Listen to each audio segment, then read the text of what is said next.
Welcome back to Winning Isn't Easy. Let's talk about the games that disability and long-term carriers play in denying benefits.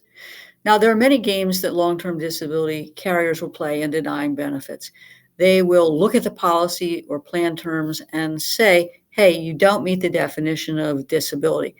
You don't have restrictions and limitations that would prevent you from performing your own or any occupation, or your benefits are limited to subjective medical conditions that's listed in this policy or plan. Those are some of the common games that you will see in the context of a long-term disability claim. But let's talk about the long-term care games. We've been talking in this series about long-term disability policy, what we call long-term care benefits.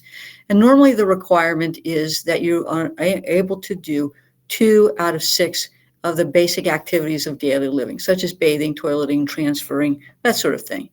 And in each instance, the carrier or plan administrator is going to be looking at the applicable definitions in the policy or plan for each one of those benefits and kind of outlining them and checking the evidence to establish whether or not the person is meeting the elements of the proof for the disability benefits and for the CAT benefits. So let me tell you a hypothetical situation. Let's say that you have a person who is disabled as a result of psychological issues, and the disability carrier starts to pay the long-term disability benefits because of the psychological conditions, but there's a CAT provision in the policy. And in this plan, the person has to submit documentation of their inability to do 2 or more of the activities of daily living without standby assistance or a cognitive impairment requiring substantial or continual supervision. And let's say that the disability carrier is paying the disability benefits, but is looking at the CAT benefits. And they look at the medical records and they have a psychiatrist take a look at it. And that psychiatrist concludes that at least temporarily, the person, because of their psychological issues, are unable to perform 2 or more of the activities of daily living. And the claim gets approved.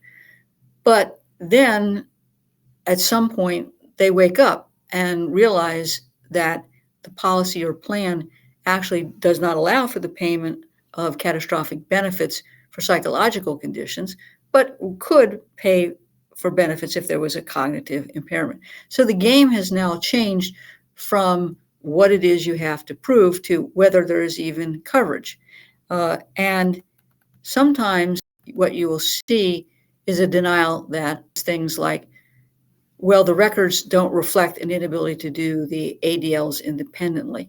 You've got to take a look at the basis of this claim. Well, if because of cognitive impairment, the person needs supervision or other assistance, the medical records need to document the person's inability to perform those activities of daily living without assistance and with cueing.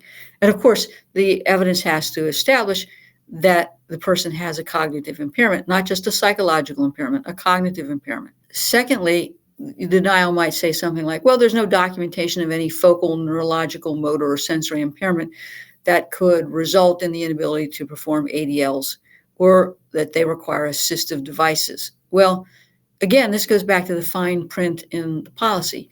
In the catastrophic provisions of the policy, there's no requirement that there be any neurological, motor, or sensory impairment, particularly since at this point the claim is involving a cognitive impairment. So, or plan will actually misapply what the proof is and try to mislead the policyholder or plan beneficiary, because there is no neurological, motor, or sensory impairment. It's a cognitive impairment. They also may suggest that there's no physical exam findings that show weakness, sensory loss, abnormal or unsteady gait that would suggest a need for ADLs. And again, they are misapprehending that the issue is cognitive impairment. And certainly you might see some problems with abnormal or unsteady gait or confusion because of cognitive impairment. But if the policy or plan doesn't require it, then really, who cares? So it might say, look, there's no support for a severe deterioration in cognition or the loss of intellectual capacity that results in the need for substantial supervision. Again, you've got to analyze those records. Those records may in fact show a deterioration in cognitive function, may show a loss of intellectual functioning, and may show that because of that, there are threats to their health, and the person has issues with bathing, toileting, incontinence, self-care, and eating. They may say, look, there's no clinical findings documenting memory loss, concentration, or other abnormalities. Again, it goes back to the language of the CAT policy.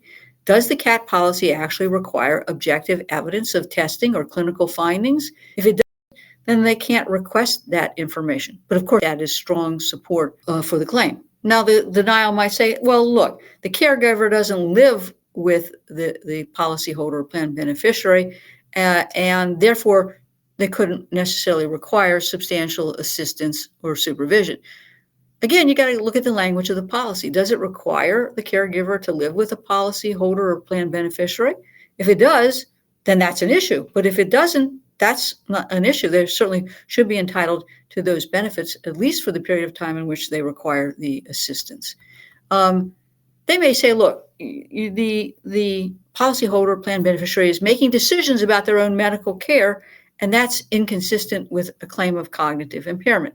Again, you got to look at the policy or plan to see whether or not this equates with the inability or the inability to make medical decisions equates to a severe degree of cognitive impairment. There doesn't necessarily have to be a relationship, and there certainly may not even be that policy requirement in terms of the plan.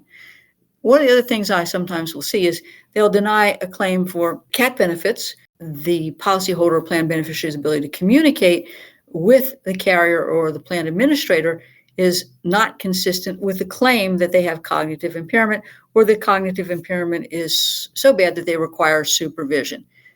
Again, most policies or plans don't have provisions that equate an inability to communicate with the claims department as a non-severe degree of cognitive impairment. And again, normally what I'll see is that the plan beneficiary or the policyholder is having issues not only with cognition, but with getting along with people. They may demand changes in the claims examiner. They may claim that the claims examiner is exacerbating their need for care, that the claims examiner is handling the claim in such a way that's just making all of their cognitive symptoms worse. Again, you got to look at the policy or the plan to see whether those kinds of things are required.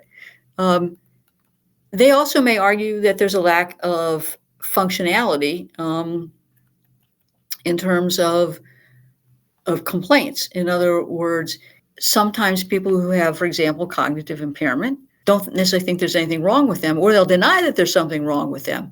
And you may see in the context of a medical report that the person denies having any problems when everybody around them knows that they're having problems. And sometimes not only will the disability carrier, but the CAT claim examiner will seize of things and say, well, my goodness, those are the self-report is inconsistent with this kind of claim. So you can see that in these instances, there's an inconsistency between what the policy is requiring, the CAT benefit provision of the policy, and the reasons that they may raise for denying or terminating the benefits. They're a completely somewhat different set of reasons or rationales that they come up with denying long-term disability benefits. So if you have a situation where you have a catastrophic benefit claim, again, I think you've got to coordinate the definitions of disability, the definition of activities of daily living. You've got to coordinate whether there's objective proof or not objective proof. So what does the policy say? What does it require? And then think creatively.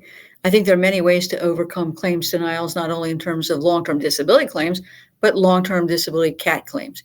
You can get a statement regarding the care from family members or friends. You can get a statement of the policyholder or plan beneficiary. You can get a statement of the doctor. You can get testing. You can even do a video. And obviously, you have to write a detailed letter. So you can see, again, the coordination of proof is really crucial if you're going to try to get both long-term disability and CAT benefits in the context of a policy or plan that has both benefits. Got it? So you need to consider that this is the kind of case that's medically complex and one that you probably should have the assistance of an experienced long-term disability and long-term care attorney before you even apply for both your disability benefits and your CAT benefits. Proof has got to be coordinated. You need to know what to prove and not how to destroy either claim in attempting to maximize your benefits. Got it? I hope you've enjoyed this week's episode of Winning Isn't Easy. If you've enjoyed this episode, like our page, leave a review, share it with your family or friends, and subscribe to our podcast. I hope you tune in next week for another insightful episode of Winning Isn't Easy.